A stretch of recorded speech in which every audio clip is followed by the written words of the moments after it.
guys, today I'm going to show you how you can make your stencil templates for your stencil cakes. It's very simple to make, but you do need to take your time to make them. So let's see what we need. If you want to make your own stencils, you're going to need a mat like this one. It's a rubber mat for cutting, and you need some knives. I have a box cutter over here, or this craft knife. This is more for delicate lines. And I have scissors, scotch tape, I have a ruler over here, and then I have some patterns that I'm going to use. You can just print them out, whatever you like, or just draw it freehand. And you are going to need a PVC sheet for making your templates. This is just a map for papers, and I can use this. If I need a bigger one, I have this one that you can buy in shops that sell papers and books and something like that. And if you are going to punch out holes, circles, I mean, then you're going to need this hollow punch set.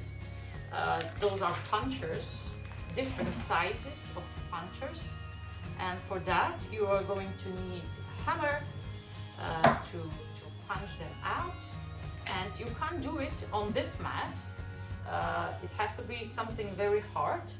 And you can't do it on wood because it's too soft still.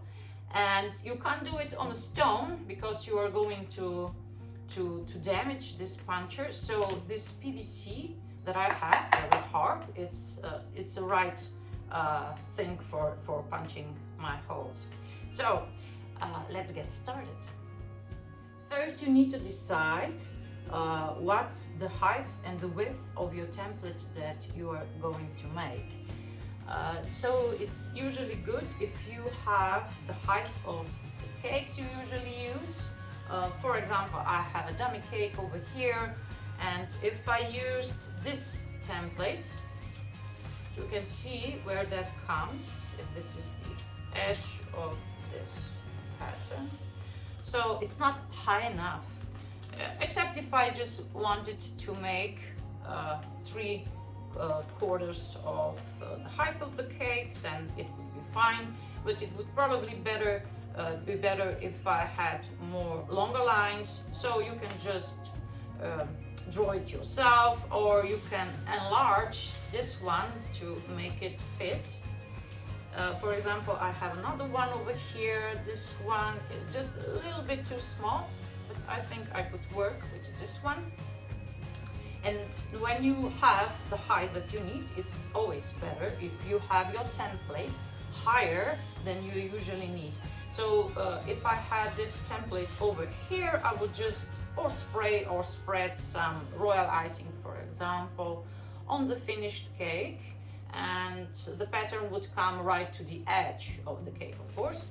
So it's better if you have more height than you need. And lengthwise, if I use this sheet, and if I cover this sheet around the cake, I see that it's a little bit more than half of the width of my cake. So this would be okay. I can make like one longer sheet and a little bit higher than the cake is. And I would first do one part of this cake, the frontal part, and then the other half later on. So that would be okay then. So you have to decide what's the height and the width that you are going to need. And just for this demonstration's sake, I'm gonna make something smaller. For example, if I have this template, I could make more of the same print, just print it out and stick it on this side. So I would have a longer pattern, if you know what I mean. So I would print double 2 pieces of this and then stick it together to have a longer piece. And I will now just do one smaller. I just need a smaller sheet, this PVC sheet.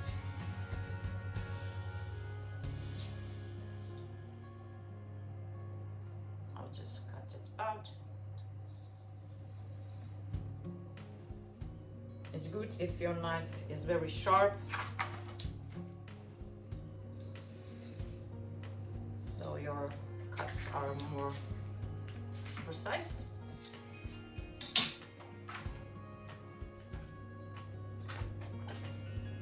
I just cut out some of this sheet to make a smaller piece, and now I'm gonna stick it to the mat.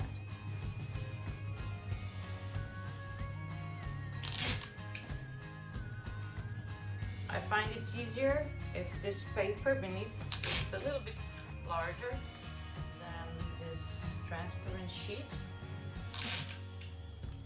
so it doesn't move around when I tape it. But there's no right or wrong way to do this. So once I have everything in place, I just follow the lines and cut out this template. Make sure you push the knife against this ruler so you keep the line straight. And when you come to the edge of this point over here, hope you can see it. When you come to the edge of this, just slow down to be more precise.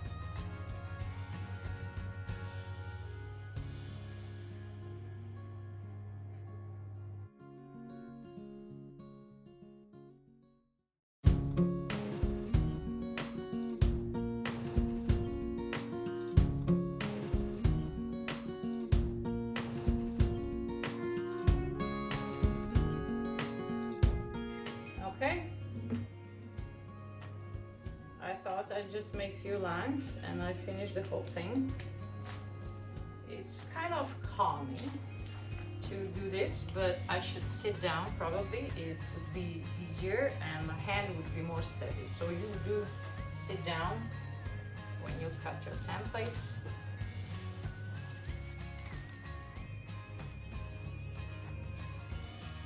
I did one mistake over here. I cut too much, so you have to be very precise and do it slowly. So my pattern is over here. Now let's see how it looks like when I spread on some royal icing. I have here some royal icing, just a simple one, the simplest way to make it. It comes in a bag and you just add some water, and you can also add some cream of tartar. And what this cream of tartar will do later on when you don't use it, this is already 4 days old. I kept it in the fridge covered up with a wet cloth like this, and then I put on a plate. You can also put it in a jar with a lid on, and later on when you take it out, because of this cream of tartar, you can just mix it up again with a spoon and it has the same consistency. So it's like creamy, maybe a little bit too hard at this moment. If you follow the recipe from the bag, it can sometimes be a little bit too hard, too stiff, I mean. Then you just add on some water, just a tiny bit, and you mix it up again, so you get that creamy texture.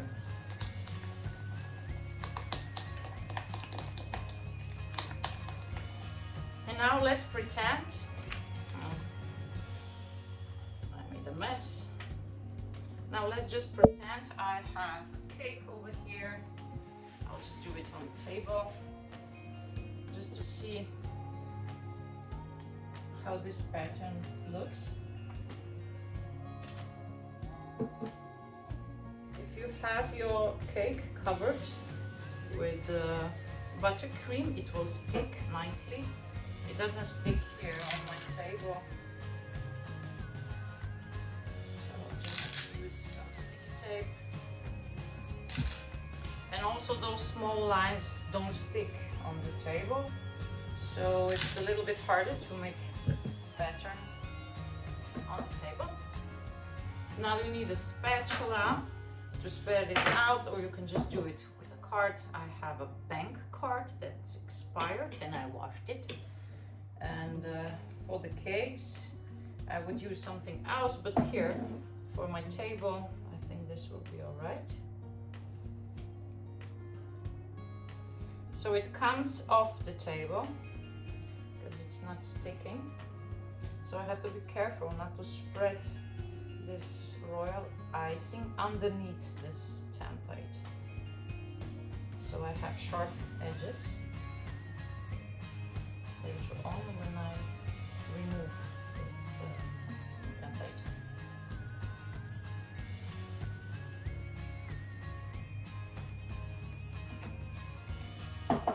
Okay, now I just scrape it off. If I scrape it off completely, I'll just have a thin layer of this royal icing, but I don't want that so thin because this template isn't thick. So I'll just be more gentle.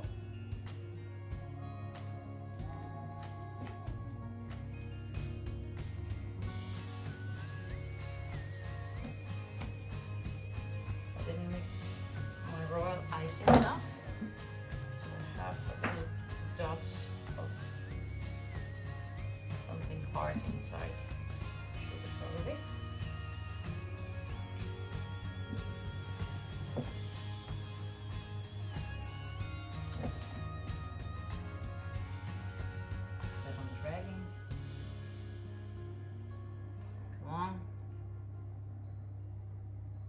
So it's good if your royal icing is smooth. Don't make the same mistakes that I do. All right, let's see.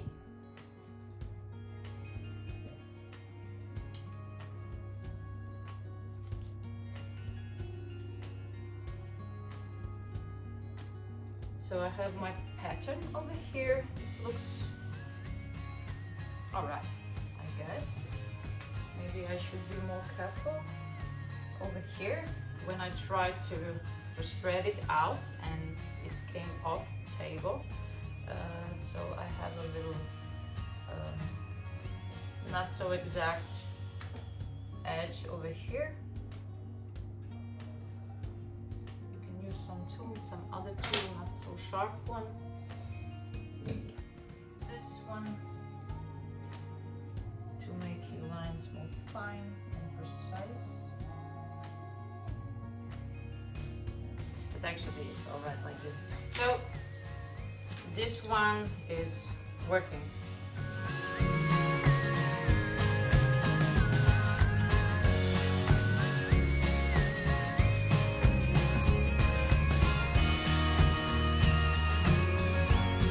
Now let me show you how you can make circles. So round shapes for your templates. Let's pretend I already have my pattern and I don't need to do it freehand like now. And I take my punchers. I don't know, I'll use one large one, one middle one, and one small one just for a demonstration. This is the smallest one, I think. Still has a little piece of the sheet inside. So when I try to use this puncher on this mat, all I did is damage it over here. Oh, let me show you, I hope you can see. It came through over here. I don't know if you can see.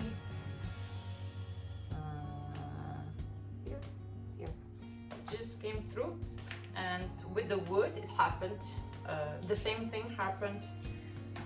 So I'll use the larger one.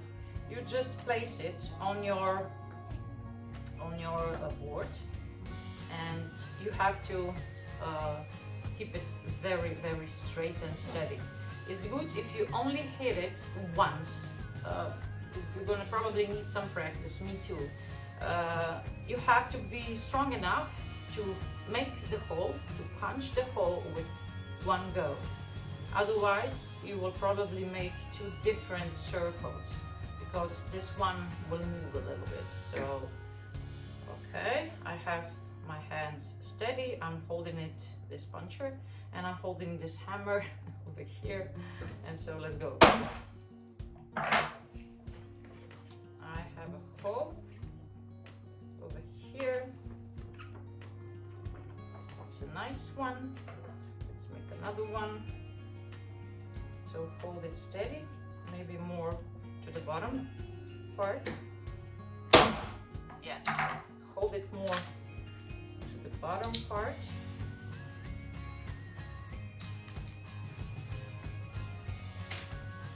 And now I'm on with this one. Holding right here. One shot.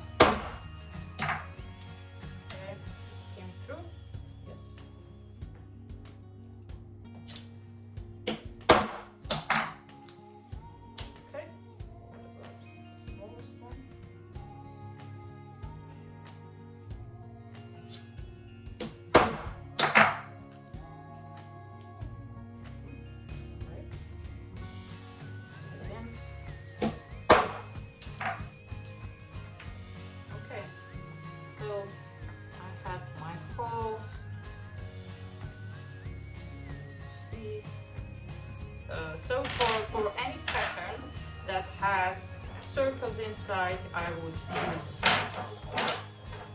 hole punchers. And if you have something that you have to do freehand, you just make the lines with a craft knife. I already did one template freehand.